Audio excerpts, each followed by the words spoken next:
एकीकडे प्रशासनाकडून लाखो रुपये खर्च करून पर्यावरण समतोल राहावे म्हणून झाडे लावण्याचा संकल्प घेण्यात येत आहे, तर दुसरीकडे मात्र खामगाव नगरपालिकेच्या प्रशासकीय अधिकाऱ्याच्या इमारतीच्या बांधकामादरम्यान संबंधित कंत्राटदाराकडून झाड असलेल्या ठिकाणीच खड्डे खोदून झाडे नष्ट करण्याचा प्रकरण समोर आला आहे।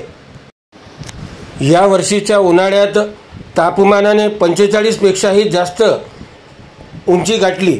दरम्यान झाडे लावा झाडे जगवा असा संकल्प नगरपालिकेकडूनच राबविण्यात येतो, मात्र टावर चौकातील सामान्य रुग्णालय परिसरात प्रशासकीय नगरपालिकेच्या अधिकाऱ्याच्या इमारतीचे बांधकाम सुरू आहे। या बांधकामादरम्यान संबंधित कंत्राटदाराने कोणतीही तसदी न घेता झाड असलेल्या ठिकाणीच खड्डे खादल्याने त्या ठिकाणी मोठमोठे वृक्ष कोसळत आहेत। यावेळी संबंधित अधिकाऱ्याशी संपर्क करण्याचा प्रयत्न केला, मात्र संपर्क होऊ शकला नाही। असे असले तरी भारतीय जनता पक्षाच्या कार्यालयाच्या पाठीमागे असलेल्या प्रशासकीय इमारतीच्या बांधकामादरम्यान ही घटना समोर आली आहे।